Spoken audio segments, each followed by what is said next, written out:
Welcome to sports room. मैं हूं आपका मेजबान नजीबुल हसनैन। नाजरीन, इस वक्त पाकिस्तान का स्कोर 215 पर 4 और 41 ओवर का खेल मुकम्मल हो चुका है और ये जो सिचुएशन है ये तीसरा वनडे इंटरनेशनल है बिटवीन न्यूजीलैंड एंड पाकिस्तान। ये फैसला कुन मार्का है और इसमें इब्तदाई 2 विकेटें गिरने के बाद पाकिस्तान ने अच्छा कमबैक किया। 154 रन्स की शराकत रही बिटवीन मोहम्मद रिजवान एंड फखर जमान। फखर जमान अपनी 8वीं वनडे सेंचुरी करने में भी कामयाब हुए। इस वक्त स्पोर्ट्स कॉरेस्पॉन्डेंट शाहिद हाशमी साहब हमारे साथ हैं, उनसे बात करते हैं। शाहिद साहब, अस्सलाम वालेकुम। वालेकुम अस्सलाम। शाहिद साहब, इब्तिदा में पाकिस्तान की अर्ली 2 विकेटें गिरी। नायब कप्तान आज खेले और उनके पास ये बड़ा सुनहरी मौका था कुछ अच्छा करने का, वो चल नहीं पाए। फिर थोड़ा स्पिन पे स्ट्रगल करते हुए बाबर स्टंप हो गए एक बार फिर। ये चौथी बार बाबर वनडे इंटरनेशनल में स्टंप हुए हैं, जिसमें से 3 इसी सीरीज में। बिल्कुल अजीब स्टाइल से आउट हुए तीनों इनिंग्स में। और एक दफा ग्लेन फिलिप्स जो पार्ट टाइम बॉलर है उनकी बॉल पे आउट हुए। तो बाबर का इस तरह आउट होना अच्छा नहीं है, लेकिन पहले 2 मैचों में उन्होंने 50 किया, आज वो सिर्फ 4 रन बना सके।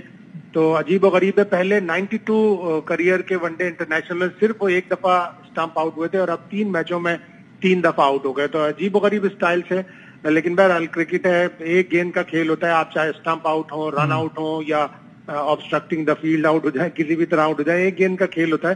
तो उसमें बड़ा अजीब व गरीब रहा। और जहां तक शान की बात है तो वाकई उनको एक चांस और बड़ा अच्छा चांस मिला था कि इमामुल हक की इंजरी की वजह से, वरना नहीं लग रहा था कि उनको चांस मिलेगा। एक चांस मिला, उसको वो अवेल नहीं कर सके। दूसरी गेंद जो वो खेल रहे थे तो वो एज लगा, गो के अंपायर ने आउट नहीं दिया था, लेकिन न्यूजीलैंड के जो फील्डर्स थे, कप्तान थे, बड़े कॉन्फिडेंट थे कि स्पाइक लगाया और फिर वो रेफरल में स्पाइक आया और शान मसूद आउट हो गए।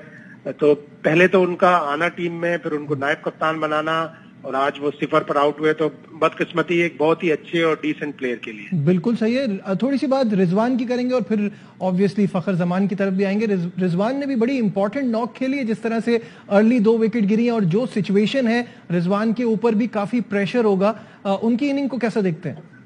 बिल्कुल, उन्होंने पिछले मैच में 50 गेंदों में 28 रन बनाए थे। पाकिस्तान अपनी चेज में बड़ा बुरी तरह फ्लॉप हुआ था। पहले 20 ओवर में पाकिस्तान ने सिर्फ 64 रन बनाए थे। ये बार बार बात कही जाती है कि बाबर आजम बार बार ये बात कहते हैं कि हम गेम को डीप ले जाना चाहते हैं। 20 ओवर की क्रिकेट में 18-19 तक डीप ले जाना, फिर 50 ओवर की क्रिकेट में 25-30 ओवर तक डीप ले जाना। अगर आपका रिक्वायर्ड रन रेट 5 है तो आप कम से कम 4 पे तो चलें। 3 पे चलना और फिर 5 को पकड़ना, 6-7 पे जब वो पहुंच जाता है वो मुश्किल हो जाता है। उसमें फिर विकेटें गिरती हैं। ऐसा ही दूसरे वनडे में पाकिस्तान के साथ हुआ था। अब यहाँ से पाकिस्तान को कम से कम 280-290 रन बनाने चाहिए, वरना फिर न्यूजीलैंड के लिए इतनी मुश्किल नहीं होगी। दूसरी इनिंग्स में थोड़ी टर्न ज्यादा हो रही है। देखें आज विकेट का क्या बिहेवियर होता है, इसलिए डिफरेंट पिच है। बिल्कुल, इस पर हम दोबारा आएंगे। बात करते हैं फखर जमान की। 8वीं वनडे इंटरनेशनल, बड़ी जबरदस्त परफॉर्मेंस फखर की। स्टार्ट फखर ने लिया था, थोड़ा स्लो भी खेल रहे थे, लेकिन उन्होंने पिकअप किया और इस सिचुएशन में उनकी ये इनिंग बड़ी इंपॉर्टेंट थी। जबरदस्त नॉक खेली, क्योंकि वो इतनी गेंदें नहीं लेते सेंचुरी बनाने में। 120 गेंदें उन्होंने दी है। पाकिस्तान में उनकी ये पहली सेंचुरी है। 8वीं सेंचुरी जरूर है, लेकिन एशिया में और पाकिस्तान में उनकी पहली सेंचुरी है।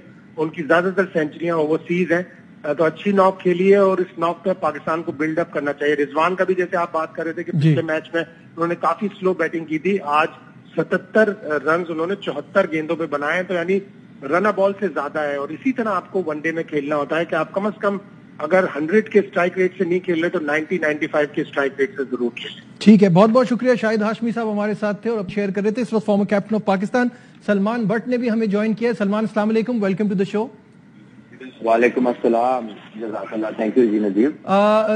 सलमान, सबसे पहले ये बताइएगा, हम बार बार यही बात कर रहे हैं कि एक बुरे होम सीजन से निकल के जो हमारा टेस्ट का सीजन था, जिसमें हमें बहुत डिसअपॉइंटमेंट हुई, वनडे में आके हमें थोड़ी एनर्जी नजर आई, टीम भी काफी बेहतर नजर आ रही है इस फॉर्मेट में। ऑल्दो पिछले गेम में हमने थोड़ा जरा ज्यादा स्लो खेला, टर्न भी ज्यादा हो रहा था रात में, लेकिन आज फिर 2 अर्ली विकेटें गिरने के बाद हमने ठीक पकड़ा है, क्या कहेंगे?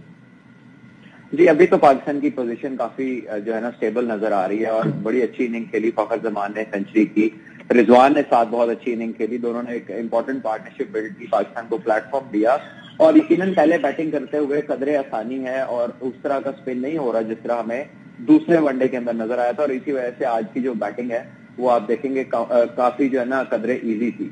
तो आई थिंक जो टेम्पो आपको बिल्ड हुआ नजर आया, अगर आप फ्री खेलने की बात करें, इजी स्ट्राइक रोटेशन की बात करें, तो उसमें बड़ा अमल दखल ये है कि उस तरह का ग्रिप एंड स्विंग नहीं देखने को मिला पहली इनिंग्स में, जिस तरह सेकंड वनडे में मिल रहा था। एंड आई थिंक पाकिस्तान अभी आपने कहा इस वनडे में जरा इजी नजर आ रहे हैं, अभी T20 में जाएंगे इससे भी थोड़ा इजी नजर आएंगे। 70% खेलते ही T20 है, बिल्कुल। तो जितनी जो बड़ी गेम कम खेलेंगे मुश्किल होगी, और जब भी बड़ी गेम से छोटी गेम की तरफ आएंगे छोटी गेम आसान लगेगी। बिल्कुल ऐसा और नजर भी आ रहा है। But this is the year of one day world cup, उसके हिसाब से देखते हुए आपको इस वक्त हमारी तैयारी कहां नजर आ रही है? क्योंकि कहीं कहीं ऐसे इश्यूज हैं कि शान को कमबैक के टाइम पे वाइस कैप्टन बना दिया, फिर उनकी जगह नहीं बन रही थी, आज उनको मौका मिला, वो स्कोर नहीं कर पाए, तो ये पूरी सिचुएशन कहां जाती हुई नजर आ रही है? नजीब, मैं आपसे एक छोटा सा सवाल कर लूं, क्योंकि मैंने टॉस के वक्त देखा नहीं है। मुझे ये बताइएगा कि जो इमाम नहीं खेले, क्या वो ड्रॉप हुए हैं या किसी इंजरी की वजह से? हैमस्ट्रिंग इंजरी की वजह से उनको रिप्लेस करके शान को मौका दिया है।